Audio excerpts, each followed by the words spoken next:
గౌరవ తెలంగాణ రాష్ట్ర ఆర్థిక శాఖ మంత్రులు అన్న ఈటెల రాజేందర్ అన్న మాట్లాడుతుండే విజ్ఞప్తి చేస్తాం.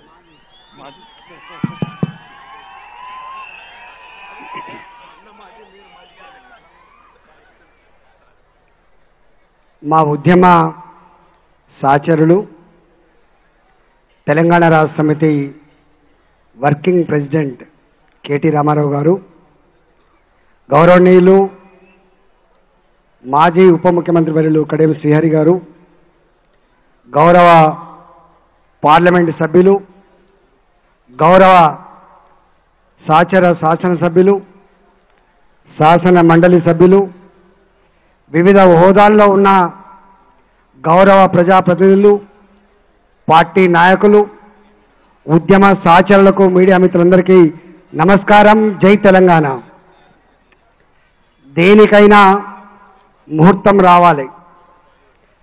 ఉద్యమం నడిపినాడు గౌరవనీయులు కేసీఆర్ గారు మా అందరికి ఒకటే మాట చెప్పేది, ఉద్యమ సందర్భంలో బొంత పొరుగునైనా ముద్దు పెట్టుకోవాలి, కుష్టి రోగినైనా కౌగలించుకోవాలి, జెండాలు ఏవైనా కావచ్చుగాక, తెలంగాణ మట్టి బిడ్డలారా మనందరం కలిసి తెలంగాణ తల్లి విముక్తి కోసం పోరాటం చేయాలని చెప్పి పిలిపిస్తే ఆ జెండాను, ఆ ఉద్యమాన్ని గొప్పగా నిలిపినటువంటి జిల్లా మన వరంగల్ జిల్లా.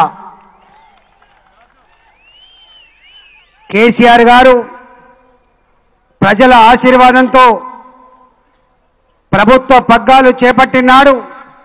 మేమందరం ఒక మాట చెప్పినాం, అన్నా పార్టీని బలోపేతం చేయాలని చెప్పినప్పుడు వారు ఒకటే మాట అన్నారు, పార్టీని బలోపేతం చేద్దాం, కానీ ఇన్నాళ్లుగా ఆత్మ న్యూనత భావంతో బతికిన తెలంగాణ, గరీబుతనంతో బతికిన తెలంగాణ, మేం చిన్నోళ్ళము గరీబుల్లమని చెప్పి బతికిన తెలంగాణ, దేశ చిత్రపటం మీద ఆత్మగౌరవంతో బతికే తెలంగాణ ఎదగాలని చెప్పి దానికి గొప్ప పునాది వేయాలని చెప్పి 4.5 సంవత్సరాల కాలంలో ఇవాళ దేశంలోనే అభివృద్ధి అంటే తెలంగాణ వైపు చూడాలనే పరిస్థితి తెచ్చినటువంటి ప్రభుత్వం కేసీఆర్ గారి నాయకత్వంలో ఉన్న మన ప్రభుత్వం అని చెప్పి మనం చేస్తా ఉన్నాం.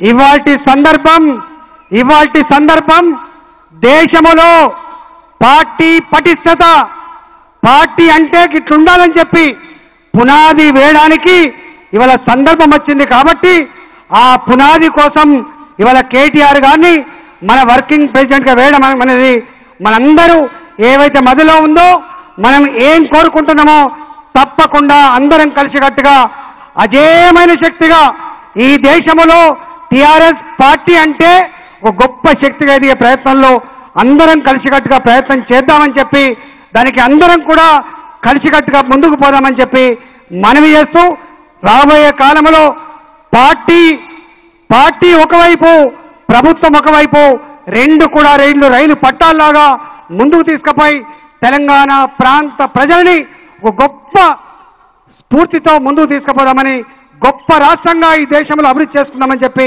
మనవి చేస్తూ, వారికి హృదయపూర్వకంగా శుభాకాంక్షలు తెలియజేస్తూ సెలవు తీసుకున్న. జై తెలంగాణ.